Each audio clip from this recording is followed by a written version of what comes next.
네, 여러분 반갑습니다. 오늘 에너지 전환 정책 세미나 세 번째 시간으로 오늘은 제가 석유와 천연가스 수요 및 공급 전망에 대해서 말씀을 드리도록 하겠습니다.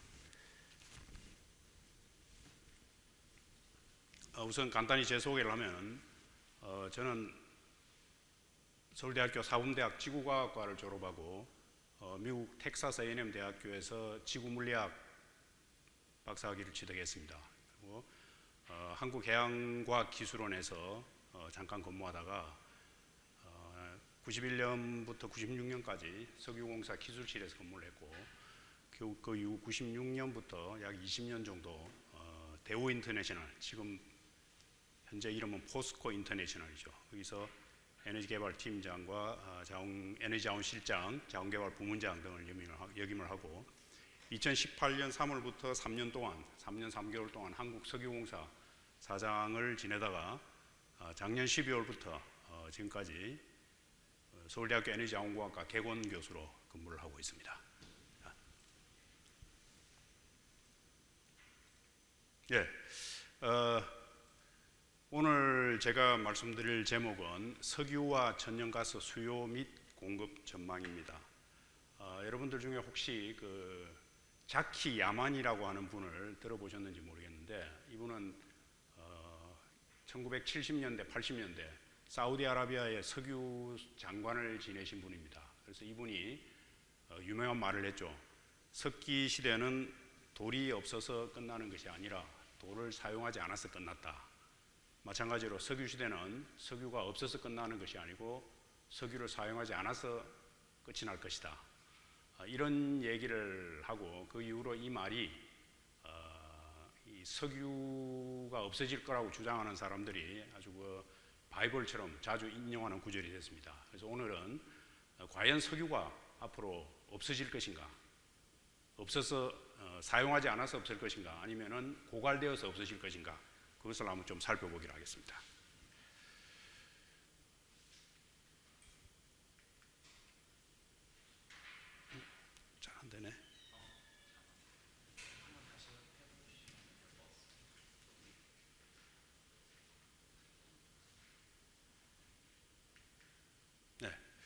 우선 에너지에 대해서 좀 한번 살펴보도록 합시다.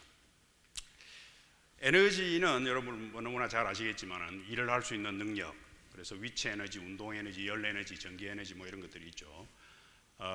그런데 이제 앞으로 여기 강의에서 나오는 1차 에너지라는 용어가 있습니다. 이 1차 에너지라는 것은 자연으로부터 직접 얻을 수 있는 천연 상태의 가공되지 않은 최초 에너지. 그래서 이 프라이머리 에너지를 우리말로는 1차 에너지라고 했는데 어떻게 보면 최초 에너지라고 보는 게 아마 더 정확한 표현일 겁니다. 그래서 1차 에너지 종류는 원유, 천연가스, 석탄, 원자력, 재생에너지 이렇게 딱 5가지 있습니다. 그 다음에 2차 에너지, 세컨더리 에너지라는 것은 천연 상태가 아니고 우리 생활이나 산업 분야에 다루기 쉽고 사용하기 편리하게 가공한 에너지를 2차 에너지라고 합니다. 그래서 2차 에너지는 전기, 자동차 연료, 도시가스, 수소 뭐 이런 것들이 있죠. 그 다음에 최종 에너지라고 하는 것은 Final Energy Consumption, 최종 에너지 소비. 그것은 에너지가 1차 에너지일 수도 있고 또 가공된 에너지일 수도 있고 이런 에너지들이 마지막으로 최종 소비자에 의해서 소비된 에너지, 그걸 최종 에너지라고 합니다. 그래서 산업, 수송, 가정, 서비스 등 최종 소비자에 의해 소비된 에너지다. 자, 그래서 전 세계 1차 에너지에 어떤 것이 있느냐 하면은 우리가 지난 첫 번째 시간에 권호광 박사님 또 에너지에 대해서 좀 설명을 하셨는데 1차 에너지에 보면은 석유가 오일이 29%입니다. 그 다음에 천연가스가 24%, 석탄이 26%. 그래서 우리가 흔히 화석 에너지라고 하는 석유, 천연가스, 석탄이 모두 79%를 차지합니다. 그 다음에 재생에너지는 16%를 차지하는데 이 재생에너지 중에서도 여기 옆에 보시면은 67% 정도가 바이오 에너지입니다. 목재라든가 아니면 또 동식물에서 나오는 기름, 이런 바이오 에너지가 거의 3분의 1을 차지하고 그 다음에 수력이 또 한 17%. 그래서 우리가 요새 재생에너지 그러면 태양광 풍력을 많이 생각하는데 실제로 재생에너지 중에서도 태양광 풍력은 11%에 불과합니다. 그래서 이 16%에 11%니까 전체 프라이머리 에너지에서 재생에너지 태양광 풍력이 차지하는 비율은 2%가 채 되지 않습니다. 그래서 요즘 이제 탈화석 이런 얘기를 많이 하는데 실제로 탈화석 에너지는 불가능합니다. 79%나 되는 에너지를 없앤다는 건 불가능하고 재생에너지를 많이 확대를 해야 되는데 이 2%가 프라이머리 에너지에서 채 2%가 되지 않은 재생에너지를 얼마나 확대할 수 있는가, 이게 이제 과연 숙제가 되겠죠.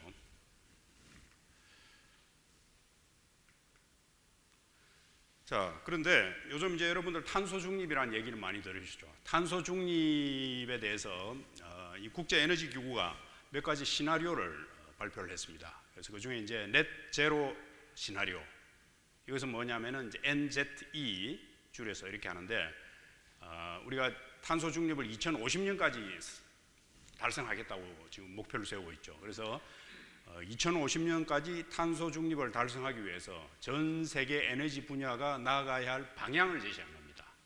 목표를 제시한 거죠. 그리고 이렇게 해서 기온 상승을 1.5도로 제한하는 거고. 그래서 이것은 어떤 규범적인 성격이 강하다는 거죠. 실제로 실현 가능한 목표라기보다 하나의 그 규범적인 성격이 강하고. 그런데 이게 이제 실제로 달성하기 굉장히 어렵습니다. 그래서 이걸 조금 완화를 해서 Sustainable Development 시나리오. 이게 Sustainable Development라는 말은 유엔에서 자주 쓰는 용어인데 이것은 뭐냐면은 전 세계가 성장은 하겠지만은 지구에 큰 해를 미치지 않은 지구가 이 생존할 수 있는 범위 내에서 성장한다. 그게 Sustainable Development입니다. 그래서 이 넷제로 시나리오를 조금 완화를 시켜서 선진국은 2050년까지 탄소 중립을 달성하되 중국은 2060년, 기타 국가는 2070년 달성하는 걸로 조금 완화시킨 시나리오입니다. 자, 그런데 이것도 사실은 굉장히 달성하기 쉽지가 않습니다. 그 다음에 나오는 게 이제 Announced Pledged 시나리오. 여기서 뭐냐면은 각국 정부들이 기후 변화에 대응하기 위해서 뭘 하겠다고 약속한 것들이 있습니다. 예를 들어서 이제 NDC가 있죠. Nationally Determined Contribution. 그래서 예를 들면 우리나라 같은 경우는 2018년 대비 2030년까지 탄소 배출을 처음에는 30% 줄이기로 했다가 40%까지 줄이겠다. 이게 NDC를 40%로 공약을 한 거죠. 이와 같이 여러 나라들이 공약을 한 겁니다. 친환경 공약을 했는데 그걸 완전히 달성했을 때 그때 시나리오가 Announced Pledged 시나리오입니다. 그래서 이것은 우리나라가 NDC를 40%로 했을 때 각 분야별로 어떻게 하겠다는 구체적인 계획은 아직 나와 있지 않고 우리나라 전체적으로 40% 줄이겠다 이렇게 공약을 한 겁니다. 그걸 완전히 달성했을 때가 이제 APS Announced Pledged 시나리오 되겠고, 자 마지막으로 State Policy 시나리오라는 것은 정부가 친환경 공약을 이렇게 제너럴하게 한 것이 아니라 각 분야별로 구체적으로 어떤 정책을 시행하겠다고 해서 현재 시행 중인 정책이나 또는 친환경 에너지 공약 중 이행 가능한 정책을 반영했을 때 그때의 시나리오를 State Policy 시나리오 STEP입니다. 그래서 실제로 우리가 예상하기로는 여러 시나리오 중에서 이게 실현 가능한 시나리오일 것이다. 이렇게 지금 생각을 하고 있습니다.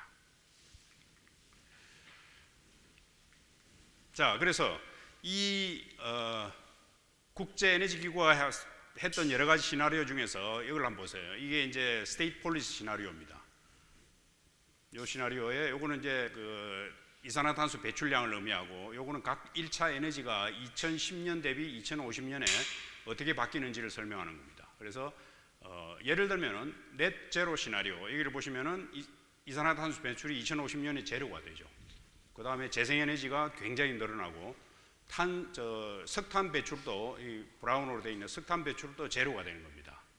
그 다음에 이제 Announced Pledged 시나리오 이 중간 정도에 해당한다고 볼 수 있겠죠. 이거는 이렇게 나오고. 그런데 나중에 이제 뒤에 내가 설명하겠지만 이 둘 다 실현하기가 굉장히 힘들고 실제로 실현 가능한 것은 이것이다 하는 거죠. 그래서 왜 그러냐?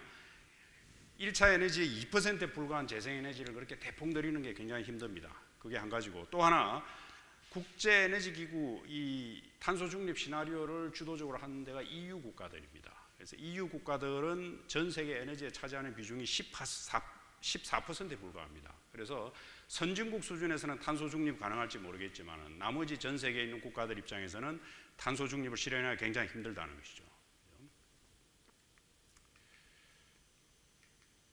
자, 그래서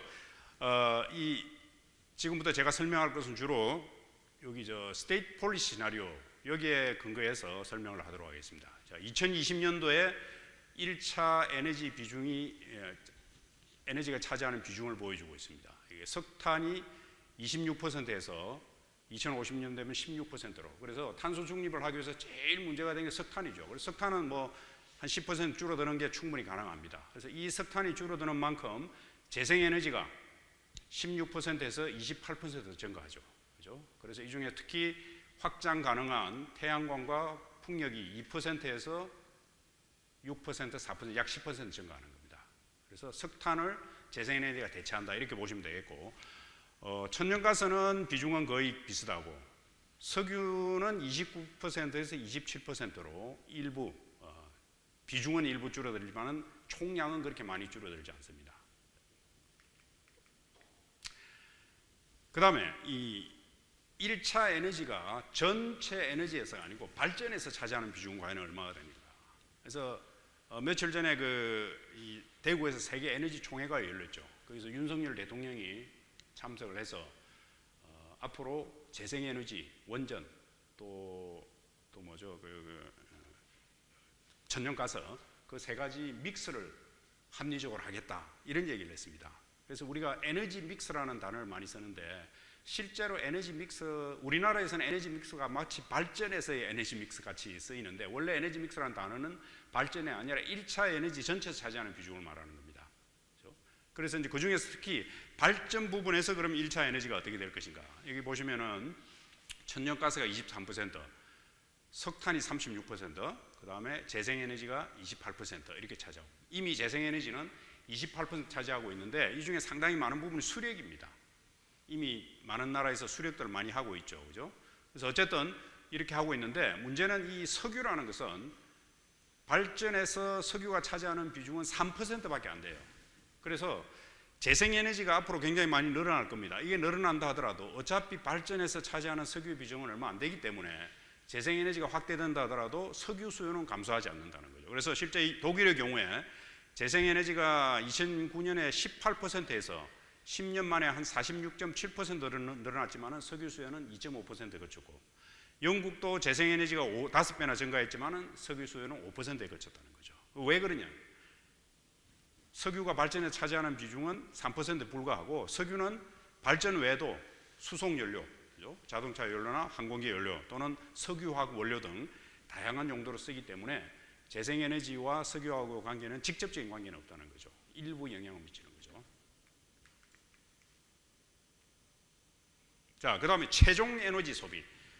천연 에너지는 최초 에너지, 1차 에너지나 2차 에너지 가공 상태를 거쳐서 마지막으로 에너지 소비는 어떻게 될 것인가. 그래서 최종 에너지 엔드 유저 입장에서 볼 때 엔드 유저는 누구냐? 산업체가 38%, 수송이 25%, 그 다음에 빌딩 이런 것들이 31%입니다. 그래서 산업체는 철강, 석유화학, 시멘트, 수송에서는 도로 부분이 있고 항공기, 철도, 선박, 그 다음에 건물에서는 주거, 서비스 뭐 이런 것들이 있죠. 그 다음에 최종 에너지 엔드 유저가 아니고 소비 타입은 어떤 게 있냐? 최종 에너지가 어떤 형태로 쓰이느냐?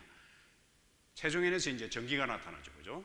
전기가 20%, 그 다음에 석유가 37%, 천연가스 뭐 이런 순서로 됩니다. 여기에 나오는 천연가스나 석탄은 전기를 만들 때 쓰이는 석탄이나 천연가스를 제외하고, 전기는 이미 여기 들어갔죠, 그죠?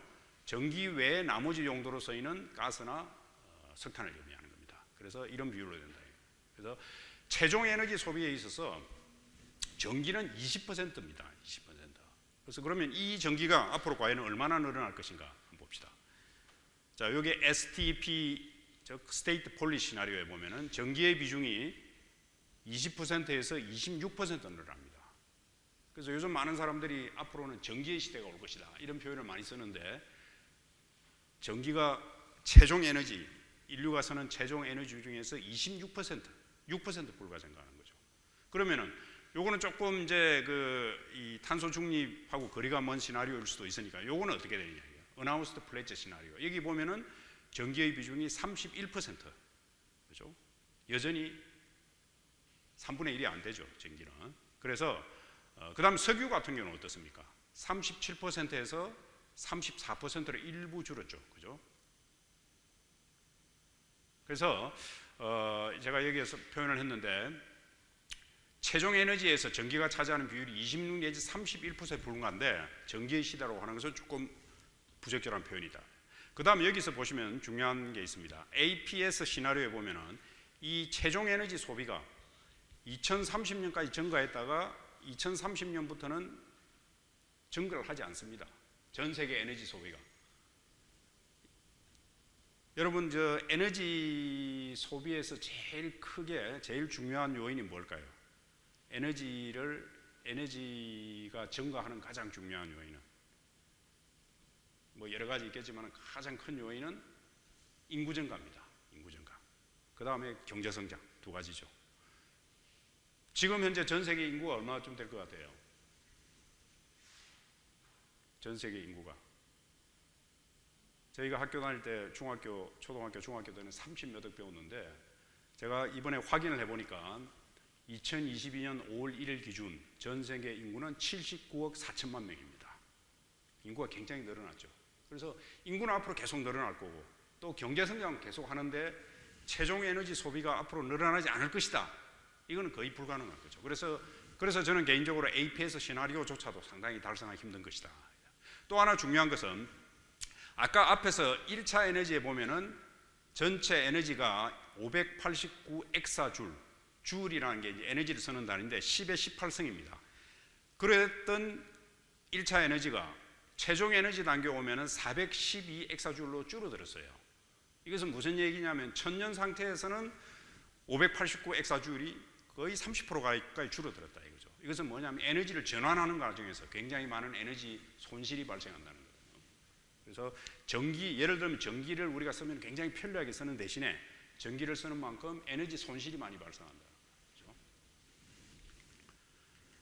자, 그러면은 지금까지는 1차 에너지를 살펴봤는데 석유와 천연가스 수요는 어떻게 되는지 한번 봅시다. 이게 석유수요입니다. 석유수요에서 요게 이제 도로 수송을 의미하고 패신저카, 승용차, 트럭버스 요 두 가지가 도로 수송입니다. 43%죠. 그 다음에 항공기, 철도, 선박 등 이게 11%. 그래서 수송이 차지하는 비율이 54%입니다. 석유의 수요에서 수송이 반 이상을 차지하고 석유화학 원료가 14%. 나머지 뭐 인더스트리 빌딩, 발전 뭐 이렇게 된다는 거죠. 자, 그래서 2020년에는 이렇게 되는데 이게 이제 2030년에는 어떻게 되느냐? 2050년에는 어떻게 되느냐 보면은 여기에 지금 요 녹색으로 되어 있는 거 빨간 거 요게 뭐냐면은 건물하고 발전입니다. 건물하고 발전을 제외한 모든 분야에서 석유 수요는 증가하는 걸로 되어 있습니다. 스테이트 폴리시 시나리오에 하면. 그 다음에 심지어는 APS에서는 석유화학하고 항공기 선박은 여기 석유화학과 항공기 요 부분은 APS도 증가합니다. 그 정도로 앞으로 석유 수요의 감소의 요인은 별로 없고 석유 수요는 증가할 요인이 많이 있다는 거예요. 제일 큰 건 뭐냐면은 석유 수요 감소에서 가장 영향을 미치는 것은 앞으로 요겁니다. 이게 도로 수송 부분에 패신저카와 트럭과 버스 부분에서 전기차가 많이 대체가 되고 있죠. 그래서 이 전기차가 얼마나 빨리 대체되느냐에 따라서 석유 수요가 과연 줄을 것인가 별로 줄지 않을 것인가 그렇게 되어 있죠. 자, 그런데 지금 선진국에서는 승용차 부분에서 전기차가 내연기관차를 굉장히 빠른 속도로 대체해가고 있습니다. 그래서 자동차 회사들 여러 자동차 회사가 앞으로는 내연기관 자동차를 만들지 않겠다는 선언까지도 하고 우리나라도 굉장히 많이 전기차를 하고 있죠. 그런데 이제 이 전기차를 대체하는 것은 승용차에 제한되어 있고 대형 트럭이나 버스 같은 경우는 배터리 용량 때문에 대규모로 큰 배터리를 싣고 다닐 수가 없죠. 그래서 전기차로 쉽게 대체되고 있지 않다는 것이죠.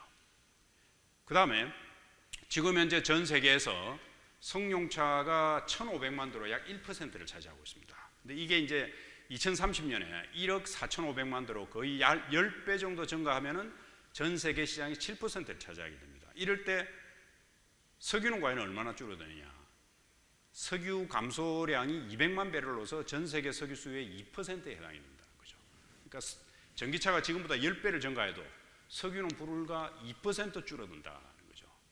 또 하나 문제점은 뭐냐면은 전기차가 앞으로 이제 많이 확대될 텐데 많은 사람들이 지금 벌써 문제가 생기가 있죠. 전기차의 그 배터리가 굉장히 중요한데 배터리의 원료가 되는 리튬, 코발트, 니켈들이 이 공급 확보에 상당히 어려움이 예상이 됩니다. 그래서 우리나라에서 이번에 그 바이든 대통령이 왔을 때도 그 이 전략 물자 공급에 있어서 뭐죠? 그 인도 태평양 뭐 했죠, 그죠? 거기도 보면 이게 이 광물 자원의 공급이 이게 상당히 중요한 역할을 차지합니다. 이게 중국에서 많이 생산이 되고 있거든요. 그래서 이 중국이기 때문이 문제가 아니라 이 자원 자체가 과연 충분히 있느냐 이런 것들이 상당히 이제 의문시 되고 있고 또 하나는 선진국에는 EU 국가나 뭐 우리나라를 포함한 선진국에서는 전기차로 많이 대체가 되는데 나머지 개발도상국에서 과연 얼마나 빠른 속도로 승용차가 전기차로 대체될 것인가? 왜냐하면 전기차는 여전히 비쌉니다. 자동차 구입 비용도 비싸고 전기료도 지금 뭐 상당히 전기료가 싸게 돼 있지만 앞으로 전기료가 계속 올라갈 거다 이거죠. 그래서 그런 상황에서 개발도상국들이 비싼 전기차를 할 것인가 이런 것도 의문이 되고 있죠. 그래서 전기차가 석유 수요를 어느 정도 대체를 하겠지만은 그렇게 획기적으로 석유 수요를 줄이지는 못할 것이다 하는 거죠. 그래서 전 세계 석유 수요 전망입니다. 수요 전망인데 여기서 이 IEA 국제 에너지 기구가 했던 스테이트 폴리 시나리오 그 다음에 요거는 이제 APS 시나리오인데 아까 제가 말씀드린 이건 상당히 조금 뭐 2030년 이후로 전 세계 에너지가 증가하지 않는다고 했을 정도로 지나치게 석유 수요를 적게 본 것이기 때문에 요게 이제 어떻게 합리적으로 볼 수 있습니다. 여기 국제 에너지 기구의 전망에 하면은 2030년경에 피크를 보이고 그 다음부터는 거의 정체 상태를 유지하는데 여전히 2050년에 가도 1억 배럴 이상을 유지할 것이다. 지금 석유가 2019년에 한 9,800만 배를 썼습니다. 그러다 2020년 팬데믹으로 이제 한 9천만 배를 일산 하루 소비량 9천만 배를 이하로 줄어들었는데 지금 굉장히 빠른 속도로 회복하고 있습니다. 그래서 여러분들 석유 수요는 전 세계 인류가 석유 수요는 1억 배를 그냥 전후로 쓰고 있다 이렇게 생각하시면 돼요. 어쨌든 2050년이 되어도 여전히 1억 배를 이상을 유지할 것이다. 이게 국제 에너지 기구의 전망이고 석유 수출국 기구에서는 계속 증가를 해서 2045년에 1억 820만 배를 역시 1억 배를 조금 이상일 거고. 그 다음에 미국 에너지 정보청이 일하고 있습니다. IEA가 아니고 EIA 이거는 이제 에너지 인포메이션 어드미니스트레이션 미국 에너지 정보청에서는 2050년에 석유 수요가 2020년 대비 무려 37% 증가하는 1억 2,600만 배럴이 될 것이다. 이렇게 전망하고 있습니다. 석유 수요가 별로 감소하지 않을 것이라고 이렇게 전망을 하는 거죠. 자, 그 다음에 천연가스는 그럼 어떻게 되냐? 천연가스가 지금 현재 쓰고 있는 천연가스입니다. 천연가스가 지금 보면은 발전에 상당히 많이 쓰고 있죠. 발전에 쓰고 있고 인더스트리가 발전과 인더스트리가 제일 많이 쓰고 있습니다. 그 다음에 레지듀얼 주거에서도 많이 쓰고 있고 이게 2050년이 되면은 이렇게 증가하는데 무려 46%나 증가한다는 거죠. 천연가스는 그러니까 석유 수요는 조금씩 증가했다가 뭐 거의 정체 상태든지 아니면 조금 증가할 것이다 이렇게 보는데 가스 수요는 46% 굉장히 많이 증가하게 됩니다. 왜 그러면 가스 수가 이렇게 증가하느냐? 제일 큰 요인은 발전에 있어서 이게 보는 대로 발전에서 많이 증가하죠. 발전에서 왜 증가하느냐 하면은 석탄 발전을 퇴출이 되면서 가스 발전이 대체를 하고 그 다음에 일부 국가 우리나라와 같이 원자력을 없애겠다. 예를 들어 독일 같은 경우는 또 원자력을 탈원전을 지금 하고 있죠. 그러다 보니까 또 석탄은 환경 문제가 있기 때문에 결국은 가스가 원자력 발전을 대체한다는 거죠. 그래서 석탄 발전 퇴출과 원자력 발전을 일부 국가에서 쓰지 않다 보니까 가스 발전이 많이 늘어나고 또 산업 부분에서도 가스 수요가 상당히 많이 증가하는 걸 볼 수 있습니다. 자, 그래서 그 중에 특히 발전 부분에서는 그럼 어떻게 될 것인가? 발전 부분에서 보면은 가스 수요가 이렇게 상당히 증가했죠.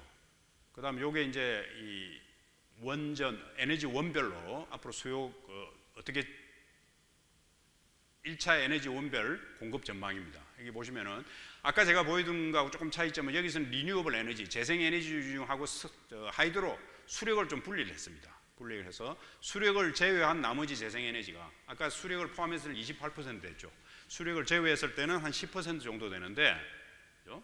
이게 한 46% 정도 굉장히 많이 증가하죠. 재생 에너지 앞으로 많이 증가할 겁니다. 증가하는데 그 다음에 내추럴 가스, 천연가스도 여전히 20% 비중은 조금 줄어들지만은 총량은 오히려 늘어납니다. 그래서 발전에서 차지하는 게 재생에너지가 넘버원이 되고 두 번째가 재생에너지가 될 것이다. 그 왜 이렇게 천연가스가 될 것이다. 왜 그러면 천연가스가 이렇게 증가했느냐? 재생에너지가 증가하면은 천연가스가 증가할 수밖에 없어요. 왜 그러냐면은 재생에너지가 발전해서 치명적인 약점이 뭐냐면 간헐성입니다.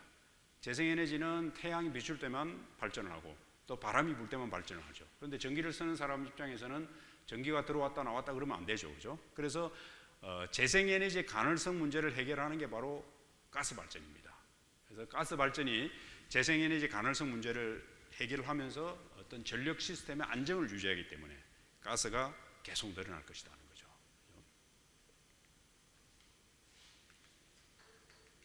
자, 그러면은 지금까지 석유와 천연가스 수요에 대해서 알아봤는데 앞으로 석유와 천연가스가 그럼 공급은 과연 어떻게 될 것인가? 계속 지속적으로 공급이 될 것인가 합니다.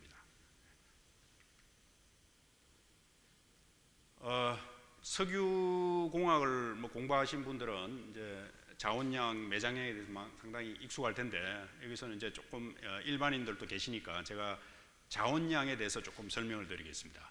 일반적으로 우리가 매장량이라고 많이 표현을 하는데 땅속에 있는 그 석유나 가스를 얘기할 때 엄격히 이야기하면 매장량이라는 것은 땅속에 있는 자원량 중에서 상업적으로 개발하기로 결정된 자원량, 그거를 매장량이라고 합니다. 근데 또 그 매장량도 하나의 수치가 아니라 땅속에 있는 이 석유나 천연가스는 우리가 정확한 양을 알 수가 없습니다. 그래서 범위를 가지죠. 그래서 그 중에 굉장히 확실한 거, 이걸 프루브드 매장량이라고 합니다. 프루브드. 그 다음에 조금 덜 확실한 거, 이걸 프라버블. 그 다음에 그보다 덜 확실한 거, 파서블. 그래서 아주 확실한 거는 P1이라고 그러고, 그 다음에 P2가 여기 바깥에, P3가 여기 바깥에 되죠. 그래서 이 P1하고 P2, P 두 개가 합해졌다 해서 요거는 1P, 요거는 확인 매장량을 최소 매장량이라고 그러고, 프루브드하고 프라버블 합해진 거, P가 두 가지 합해진 거를 갖다가 2P라고 합니다. 이게 최적 매장량. 그 다음에 P1, P2, P3를 합한 3P, 이걸 최대 매장량입니다. 그래서 우리가 매장량 얘기할 때 하나의 수치를 얘기하는 것이 아니라 최소 얼마에서 최대 얼마까지 범위를 가진다. 이렇게 매장량을 정의를 합니다. 그래서 이거는 상업적으로 개발하기로 한 자원량도 이렇게 최소, 최적, 최대를 가지고, 그 다음에 시출을 해서 찾긴 찾았어요. 찾았는 상업적으로 아직 개발 여부가 불투명한 거, 그런 걸 갖다가 컨틴전트 리소스이즈, 우리말로는 굉장히 친절하게 또 해석을 했는데 발견 잠재 자원량, 발견은 되었지만 개발 가능 여부가 불확실한 자원량, 이것을 발견 잠재 자원량이라고 합니다. 그 다음에 아직까지 시출을 통해서 찾지 못한 것, 아직 확인되지 않는 것을 탐사 자원량이라고 합니다. 그래서 일단 이 정의를 좀 알아두고, 그러면 전 세계 자원량은 과연 얼마나 있을 것인가 한번 봅시다. 자, 여기 이제 각 기관에서 정의한 전 세계 자원량입니다. 국제에너지기구에서는 확인 매장량이 1조 7,530억, 그 다음에 BRG라는 것은 독일의 지질조사소입니다. 거기서 1조 7,900, BP, 브리티시 페트롤리움에서 1조 7. 그래서 확인 매장량에 대해서는 세계기구가 거의 크게 차이가 없죠. 그죠? 1조 7천억 정도. 그런데 이제 그 확인 매장량을 제외한 프라버블과 파서블, 그 다음에 컨틴전트 리소시즈, 이 세 개를 합한 양은 기관별로 좀 차이가 있습니다. 그죠? 그러면은 우리가 이제 이 과연 전 세계 매장량이 얼마인지 알려면은 이 중에서 아까 얘기한 것처럼 프라버블, 파서블은 전체를 다 인정하는 게 아니라 상당히 조금 의문시되는 자원량이죠, 그죠? 그러면 이 중에 과연 몇 퍼센트를 실제로 개발 가능할 것으로 봐줄 것인가? 거기에 대해서는 아직까지 전 세계적으로 통일된 게 없어요. 그래서 미국의 그 소사이어티 오브 페트롤리움 이밸류에이션 엔지니어, 석유 평가 엔지니어 협회에서 설문조사를 했어요. 그 협회 학회에 소송되어 있는 엔지니어들은 설문조사를 해서 당신은 프루브드 리저브일 때는 그 중에 몇 퍼센트를 경제성 평가할 때 실제 매장량으로 인정을 해주느냐, 이렇게 조사를 해봤더니 프루브드 매장량은 70 내지 95%, 프라버블은 40 내지 50, 파스블은 10 내지 20, 컨티뉴얼 리소시는 5 내지 10%만 실제 매장량이라고 인정을 해서 경제성 분석을 한다는 거죠. 그죠? 자, 그럼 요걸 한번 적용을 해봅시다. 적용을 하는데 또 하나 문제점은 뭐냐면 이 에너지 기구에서 추정한 자원량은 P2, P3, CR에 대한 각각의 매장량은 자원량은 없어요. 그냥 합계밖에 없다 이거죠. 우리 여기 이제 조정 인재가 여러 개 있는데 그러면은 평균치를 적용을 좀 해보자 이거죠. 그래서 어떻게 적용을 했냐면은 프루브드는 좀 많이 적용을 해서 95%를 인정해 줬어요. 여기 나와 있는 매장량의 95%가 실제 매장량으로 인정을 해줬고, 나머지 이 세 개에 대해서 평균값을 한 30% 정도 되겠죠. 그죠? 그래서 여기에는 한 30%를 적용하고 최대 제일 많을 때는 한 50%까지 인정을 해보자 이거죠. 그렇게 계산을 해봤습니다. 요거 곱하기 0.95, 요거 곱하기 0.3 또는 0.5 그렇게 해서 계산을 한번 해봤습니다. 자, 계산을 했더니 얼마가 나오느냐? P1 같은 경우는 95%를 적용하면 1조 6,550억입니다. 그죠? 그 다음에 30%를 적용하면은 50%를 적용하면 요구에 대해서 P2, P3, CR에 50%를 적용하면 2조 2,270억, 30%를 적용하면 1조 3,360억이 나온다 이거죠. 그래서 요걸 합해 보면은 총 자원량, 실제로 우리가 개발 가능한 총 자원량은 50%를 적용했을 때는 3조 8,920억, 30%를 적용할 때는 3조 10억 배럴. 저는 개인적으로 이게 더 가까운 수치라고 봅니다. 아까 50%가 너무 많이 쳐준 거고. 그러면은 전 세계에서 지금까지 찾은 자원량, 찾은 자원량이 3조 정도 돼요. 그럼 우리가 하루에 쓰는 석유는 얼마나 그랬습니까? 아까 약 1억 배럴. 근데 이제 조금 더 9,700억 배럴로 한번 나눠봤다 이거죠. 1일 9,700만 배럴로 요걸 나눠봤더니 84년이 나오는 거죠. 우리가 찾은 석유가 전 세계 인류가 쓸 수 있는 기간이 84년 내지 109년입니다. 굉장히 긴 것 같지만은 굉장히 짧아요, 사실은. 우리가 쓸 수 있는 석유량이. 자, 그런데 이런 얘기하면 이제 사람들이 그러죠. 50년 고갈론. 50년 전에도 석유가 50년 남았다 그러는데 아직도 50년 남았다. 그죠? 그럼 왜냐하면은 끊임없이 탐사를 통해서 새로운 자원량을 찾았기 때문이죠. 그죠? 그래서 요거는 어디까지나 지금까지 찾아놓은 것만 따져보고 앞으로 찾을 탐사량이 있기 때문에 이거보다 조금 늘어날 가능성은 있습니다. 그런데 지금까지 찾아놓은 것은 요기에 불과해요. 그럼 앞으로 과연 얼마나 찾을 것인지 그거는 조금 뒤에 제가 보여드리겠습니다. 자, 똑같은 방법으로 천연가스도 한번 계산을 해봤습니다. 천연가스를 계산을 해봤더니 천연가스는 지금 요거는 국제에너지기구가 추정한 천연가스량이 확인 매장량이 221조, 그 다음에 나머지 588조입니다. 그래서 똑같은 방법으로 계산을 해봤더니 50% 가정했을 때는 125년치가 남았고 30% 했을 때는 96년치가 남았습니다. 석유보다는 조금 더 남았죠, 그죠? 그런데 이게 또 하나 문제점이 뭐냐? 아까 석유는 2030년까지 조금씩 올랐다가 그 이후로는 거의 정체 상태든지 아니면 조금씩 오른다고 돼 있죠. 근데 천연가스는 2050년까지 거의 46% 증가하는 거죠. 천연가스 수요는 굉장히 많이 늘어나요. 그 얘기는 뭐냐면은 나누기 지금 현재 쓰고 있는 지금 현재 약 일일 수요량이 110억 정도 배럴인데 110억 입방미터인데 이걸로 나누고 안 된다는 거죠. 그죠? 그래서 천연가스는 오히려 석유보다 더 빨리 고갈될 가능성이 있다는 거죠. 그죠? 심각합니다, 사실은. 자, 그 다음에 이거 봅시다. 이게 이제 이때까지 1980년부터 2020년까지 석유 매장량과 석유 소비량을 보여주는 그래프입니다. 석유 소비량은 연 1.2%로 꾸준히 증가했고 석유 매장량이 다행히 연평균 2.2%로 석유 소비량을 추가로 더 많이 계속 찾아냈습니다. 자, 그런데 여기 여러분 잘 보시면은 석유 매장량이 그냥 쭉 리니어한 게 아니고 몇 번의 점프가 있습니다. 그 점프가 보면은 그 중에 첫 번째 점프가 1980년대에서 90년 요 사이에, 요건 이제 이때 한창 그 매장량이라는 걸 등록을 했습니다. 전 세계 통계를 내기 위해서. 그런데 이제 중동 국가들이 처음에 등록했다가 이거 아니네 해가지고 수정해서 등록을 많이 했어요. 그게 상당히 점프를 하게 된 계기가 됐죠. 매장량 등록, 요걸 수정을 했기 때문에. 요걸 뭐 그렇다 치도, 그 다음에 이게 이제 중요합니다. 1997년, 8년경에 한 1,500억 배럴 정도 점프를 했습니다. 이건 뭐냐면 캐나다의 오일 샌드라고 있습니다. 오일 샌드라는 것은 여러분들 그 아스팔트, 도로 포장할 때 쓰는 아스팔트, 끈적끈적한 거 있죠. 이게 오일 샌드다 이거죠. 그래서 거의 뭐 이게 쓰기 힘든 건데 이제 기술이 개발돼서 이걸 열을 가해가지고 이게 추출할 수 있게 됐습니다. 그래서 이게 이제 그동안은 인정을 못 받던 것들이 매장량으로 인정이 됐어요. 그래서 점프를 하게 됐습니다. 그 다음에 또 2000년도 들어와가지고 거의 한 3천억 배로 굉장히 점프를 했습니다. 이거는 뭐냐면 베네수엘라의 초중진류로 하고 있습니다.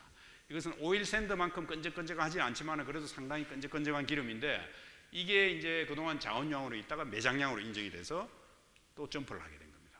그래서 이런 세 번의 점프가 있어. 그런데 만약에 점프가 없었다 그러면은 어떻게 되세요? 석유 매장량은 서서히 줄어드는 게 아니라 증가폭이 굉장히 둔화가 되겠죠.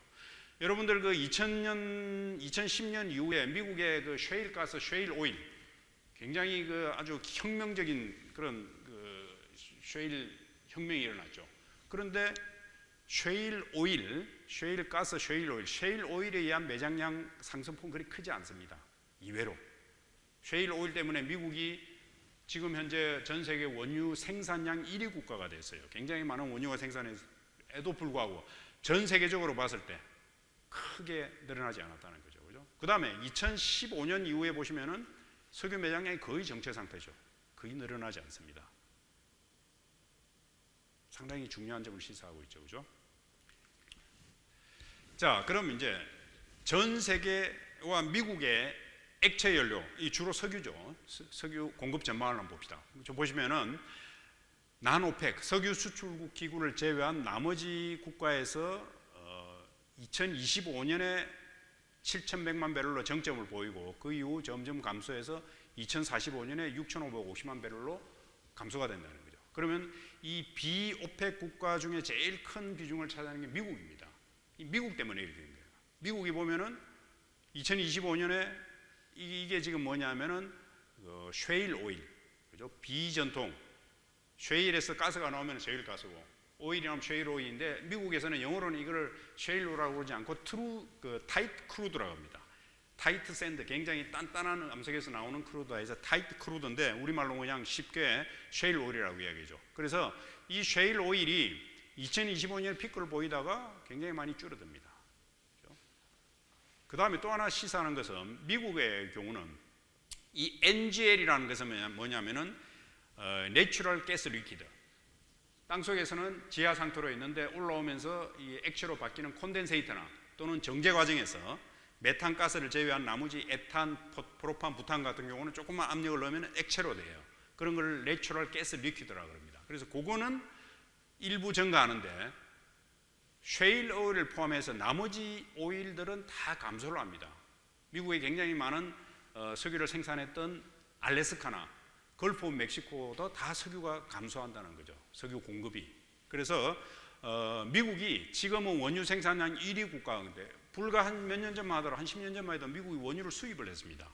그러다가 지금 이제 수출국이 됐는데 그 미국의 원유 수출이, 원유 생산이 2045년경 되면은 상당히 많이 줄어든다는 거죠. 아마 더 이상 미국이 원유 생산 1위 국가가 아니고 다시 수입을 해야 될지도 모릅니다. 그래서 어떻게 보면 미국이 오늘날 불을 갖다 준 게 석유죠. 그죠? 1980년도, 1800년도 후반부터 미국의 뭐 여러분들 자이언트라는 영화에도 나오는 그 미국의 석유가 생산되기 시작해서 그 석유로 만드는 전기를 그때는 주로 석유로 많이 만들었어요. 그걸로 이제 컨베이어 벨트 시스템이 만들어지고 대량 생산, 우리 소위 말하는 2차 산업혁명이 일어났죠. 그죠? 그리고 석유를 연료로 하는 자동차 산업이 급속도로 발전을 하고, 자동차가 발전하다 보니까 철강 산업도 발전하고, 또 석유화학 원료가 발전하고, 이렇게 미국의 부는 어떻게 보면 석유 때문에 생겼다고 할 수 있는데, 그 미국의 석유가 한때 이제 수입을 하고 조금 궁색해졌다가 셰일 가스, 셰일 오일 때문에 굉장히 미국이 또 아주 최고의 전성기를 누렸는데 그게 불과 한 2, 30년 뒤면은 미국의 석유 공급이 급속도로 줄어들 것이라는 거죠. 그게 예측입니다. 자, 그래서 이렇게 비오펙 국가에서 줄어드는 석유는 오펙에서 공급을 할 것이다. 주로 중동 국가들이죠. 중동 국가들이 2020년에 33%인데 2045년에 39%로 공급을 하게 될 것이라는 게 이제 전 세계 석유의 공급 전망입니다.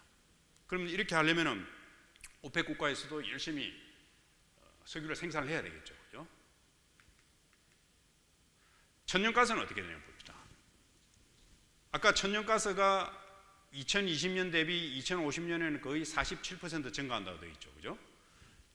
이 천연가스 생산 전망이라는 것은 아까 앞에 오펙에서 했던 석유 공급 전망은 나름대로 미국의 실제 숫자 가지고 이렇게 쭉 만들고 오펙에서 추가로 하겠다는 어느 정도 근거가 있는 공급 전망인데, 이 가스 수출국 기구에서 했던 천연가스 생산 전망은 생산 전망이라기보다 필요성을 얘기를 한 겁니다. 즉 천연가스가 2020년 대비 47% 늘어나기 때문에 앞으로 천연가스를 이렇게 생산해야 한다. 생산 전망이라기보다 생산의 필요성을 얘기하는 표입니다. 이거는 좀 답답한 거죠. 그래서 이 표에 보면은 지금 현재 생산하는 가스전입니다. 가스전. 이게 이제 전통 컨벤셔널 가스전이고 언컨벤셔널 가스전입니다. 요게 2050년 되면은 이제 그동안 가스를 계속 공급하니까 요만큼 줄어들죠. 그죠? 지금 현재의 가스전은. 그래서 2050년이 되면 지금 현재 가스전은 거의 한 20몇 프로로 줄어들고 76%에 해당하는 가스 생산이 새로운 프로젝트로부터 만들어져야 된다는 거예요. 가스가 공급이 돼야 돼요. 그 76% 중에서 45%는 미개발 발견 가스전, 찾아놓은 가스전이 있습니다. 찾아놓은 가스전에서 가스를 공급하고 나머지 31%는 탐사를 통해서 새로 가스전을 찾아야 된다. 2050년에는 전체 가스 공급의 30%는 새로 찾는 가스전에서부터 가스를 공급받아야 된다는 거죠. 그죠? 만약에 새로운 탐사를 통해서 새로운 가스전이 발견 안 되면은 공급에 크게 차질이 생깁니다. 이게 지금 현실입니다. 그런데 앞으로 우리가 이런 새로운 탐사를 통해서 찾을 가능성이 있겠느냐? 물론 찾겠죠. 찾는데 지금보다 더 깊은 바다로 들어가야 되고 더 깊은 지층으로 들어가야 되기 때문에 성공률은 더 떨어지고 비용은 훨씬 많이 든다는 거죠. 그게 우리가 처하는 현실입니다. 자, 전 세계 그러면 상류 부분에, 업스트림 부분에 투자는 어떻게 될 것인가? 국제에너지기구에서 보면은 2021년에서 2030년까지 연간 6,500억 달러, 2030년에 2050년까지는 더 많이 연간 7천억 달러가 필요하고 그중에 40%는 개발, 이미 찾아놓은 걸 개발하는 비용이고 나머지 60%는 새로운 발견을 위한 탐사 비용으로 써야 된다는 거예요. 그런데 이 중에서 이렇게 예상을 했는데 2020년도에 실제로 투자했는 것은 3,300억 달러에 불과하다 이거죠. 물론 2020년에는 코로나로 인한 팬데믹으로 있었지만 그걸 고려한다 하더라도 투자 액수가 지나치게 적게 됩니다. 왜 그러냐? 석유 기업들이 요즘 화석 에너지에 대한 비판 여론, 그 다음에 ESG가 강화되고 또 금융기관에서 화석 에너지 사업에 대한 투자를 상당히 꺼립니다. 그러다 보니까 투자가 상당히 줄어들었다는 거예요. 또 하나, 그전에는 육상에 주로 시출해서 많이 찾았어요. 해상에서도 조금 얕은 바다에서 많이 찾았는데 이제는 한번 시출을 하려면 뭐 1억 불 이상 들어가는 시추 하나 해서 있는지 없는지 확인하는 1억 불이 들어간다는 거죠. 그러다 보니까 석유회사가 리스크에 비해서 찾을 가능성은 그렇게 높지 않기 때문에 꺼리게 되고, 그것도 그나마 탐사를 하는 회사는 굉장히 큰 공룡 기업들, 큰 메이저 회사들이나 할 수 있지 조그만 회사들은 탐사를 하기 너무 부담스럽다는 거죠. 그게 현실입니다. 자, 그러다 보니까 이게 아주 최신 자료입니다. 이게 IHS라고 하는 국제 그 석유 관련 데이터를 수집하는 기관에서 했던 자료를 제가 아주 최근에 받아온 겁니다. 여기 보시면은 요 표가 석유와 천연가스 발견 숫자를 말하는 겁니다. 발견 숫자를. 자, 쭉 올라가다가 2008년 이후로 급격히 줄어들죠. 유전이나 가스전 발견 숫자가 2020 2022년은 뭐 아직 안 됐으니까, 안 끝났으니까 2020년, 2021년에 200 몇 개로 줄어들었어요. 700 몇 개 하던 게 3분의 1로 줄어드는 거죠. 그죠? 그래서 발견 개수만 줄어드는 게 아니라 요거는 이제 발견했던 자원량을 나타내는 겁니다. 자원량을 한번 계산을 해봤더니 2011년에서 2021년까지 10년 동안 요게 이제 각각 연도별 자원량입니다. 요걸 평균을 한번 내봤어요. 평균을 내봤더니 얼마가 나왔냐면은 10년 동안에 전 세계에서 찾은 자원량이 218억 배럴입니다. 이거는 석유와 천연가스를 합한 겁니다. 천연가스는 이제 그 단위를 갖다가 석유로 환산을 했어요. 218억 배럴에 불과하다. 그러면 그동안 전 세계적으로 석유와 천연가스를 쓰는 양은 얼마냐? 지금 현재 쓰는 양은 아까 얘기했죠. 9,700만 배럴이고 2019년 기준으로 곱하기 365라고. 그 다음에 하루에 110억 입반피트 365하고 155가 이제 이 천연가스를 석유로 바꿔주는 단위 환산입니다. 그랬더니 613억 배럴이라. 무슨 얘기냐면은 우리가 현재 쓰고 있는 석유와 천연가스는 연간 613억 배럴을 쓰고 있는데 지난 10년 동안 차기였던 석유와 천연가스는 3분의 1밖에 안 되는 거죠. 우리가 쓰는 양에. 그럼 어떻게 되겠어요? 610억 배를 계속 쓰고 있는데 찾는 것은 3분의 1밖에 못 쓴다. 앞으로는 석유와 천연가스는 점점 고갈될 것이다. 그죠?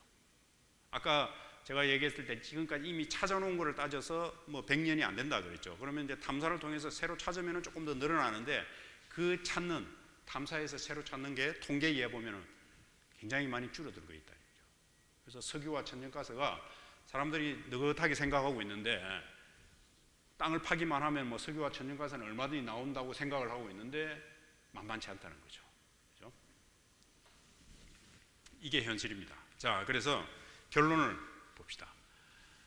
재생에너지가 확대됨에 불구하고 석유 수요는 2030년까지 증가하며 그 이후로 소폭 감소, 그죠? 2030년 이후에 소폭 감소하든지 또는 어떤 기구들, 예를 들면 미국 에너지정보청은 대폭 증가한다고 보고 석유 수출국 기구는 조금씩 증가한다고. 어쨌든 석유 수요가 그렇게 많이 줄어들지 않는다. 소폭 감소 또는 지속적으로 증가한다. 천연가스는 발전 부분과 산업 부분의 수요 증가로 석유보다 훨씬 빠른 속도로 증가하고 있대요. 가스 수요가. 그 다음에 공급은 그럼 어떻게 될 것일까? 지하의 에너지 자원은 한정되어 있으며 투자 여건도 점점 나빠지고 있어서 오펙에서는 아까 앞에서 제가 설명을 빠뜨렸는데, 자, 이게 오펙에서는 뭐라고 얘기했냐면은 조금 낙관적으로 봤어요. 공급 부족 상태는 결국 오지 않을 것이다. 왜 그러냐면은 유가가 올라가면 투자를 더 많이 할 거다. 투자를 많이 하면 더 찾게 될 것이다. 그래서 결국은 유가 상승이 투자를 유발하고 더 많이 찾게 돼서 결국은 안정이 될 것이다. 이렇게 낙관적으로 전망을 했습니다. 그런데 이 전망은 가정이 하나 있습니다. 땅속에 지하 자원은 얼마든지 있다고 가정했을 때, 그동안 투자를 안 해서 조금만 생산했는데 투자를 다시 하면 또 얼마든지 뽑아낼 것이다. 이게 오펙의 전망인데 우리가 살펴봤죠. 땅속에 지하 자원이 그렇게 넉넉하게 있지 않다는 거죠. 그렇죠? 제가 볼 때는 오펙에 지지락 하는 사람들이 별로 많이 없는 것 같아요. 자, 그래서 이 오펙의 낙관적인 전망에도 불구하고 중장기적으로 공급 부족으로 인해서 석유나 천연가스 가격이 상승할 가능성이 상당히 있다는 거죠. 그래서 지금 이제 많은 사람들이 이 우크라이나 전쟁 때문에 가스 가격, 석유 가격이 많이 올라갔다가 전쟁만 끝나면 이제 다시 안정이 될 거라고 예측을 하고 있습니다. 아마 그럴 겁니다. 어느 정도 안정이 되겠죠, 그죠? 그 다음에 또 하나 이제 그 석유 공급을 조금 증가할 요인 중에 하나가 이란입니다. 이란이 전 세계 4위의 원유 보유국인데 지금 국제적인 제재로 인해서 원유를 마음껏 생산을 못하고 있습니다. 그런데 이란이 만약에 원유를 제대로 생산하게 되면은 상당히 전체 공급이 늘어나고 기름값이 좀 떨어질 가능성이 있습니다. 그런데 이제 나머지 석유 수출국 기구는 어떨 것인가? 지금 그 유가가 자꾸 올라가니까 오펙 국가들한테 이제 석유를 증산하라는 압력을 많이 넣고 있죠. 그런데 증산 안 해요. 왜냐하면은 그 바보 아닌다면 증산을 안 하죠. 가만히 있으면 유가가 상당히 높은데 굳이 기름을 많이 해가지고 기름 가격을 낮출 이유가 없거든요. 그러니까 국제적으로 압력을 막 넣으면 하는 신용만 좀 하지, 그 석유를 생산하는 산유국 입장에서 절대 감산을 하지 않을 것이라는 거죠. 증산을 하지 않을 것이라는 거죠.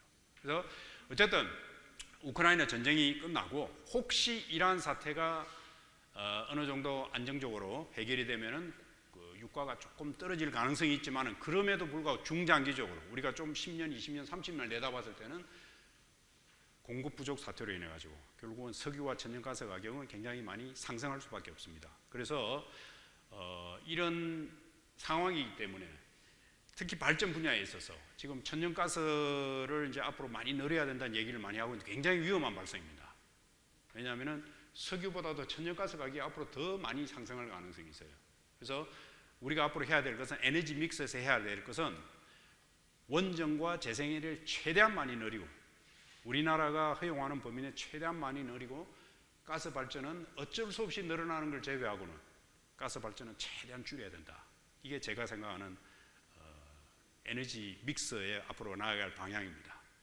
그래서 이상으로 석유와 천연가스 수요 및 공급 전망에 대해서 강의를 마치도록 하겠습니다. 예, 감사합니다. 혹시 질문 사항 있으면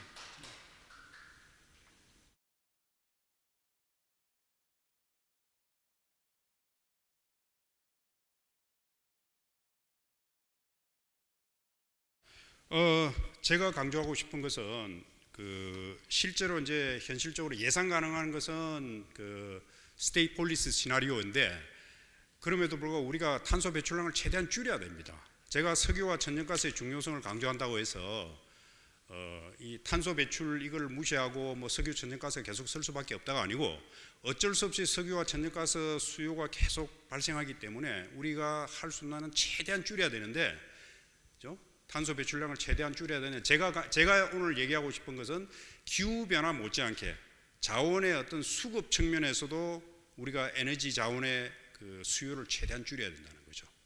그래서 탄소량 배출을 줄이기 위해서 어떻게 해야 하는 건 제가 대답하기는 좀 곤란하고 우리나라 국가적으로 볼 때 이 석유와 천연가스 수요를 줄이기 위해서 더 많은 노력을 좀 해야 된다는 거죠. 그것은 에너지가 사실은 소비 자체를 줄이라고 하는 게 굉장히 힘들죠, 그죠? 소비 자체를 줄이라고 하는 게 힘들기 때문에 결국은 해야 될 것은 재생에너지 또 원전 이런 걸 최대한 늘려야 된다. 이게 제 생각입니다.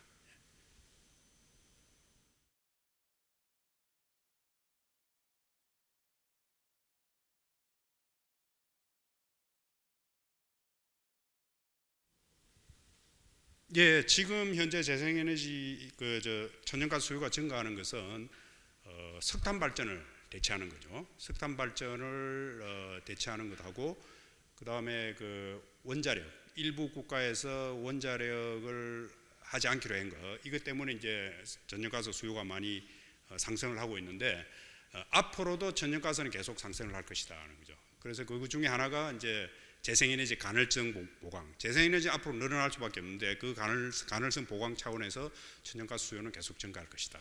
또 하나 이제 산업 발전, 산업에서 쓰는 가스가 상당히 수요가 꽤 되기 때문에 그 두 가지 요인으로 앞으로 계속 수요가 증가할 것이다 이렇게 보고 있습니다.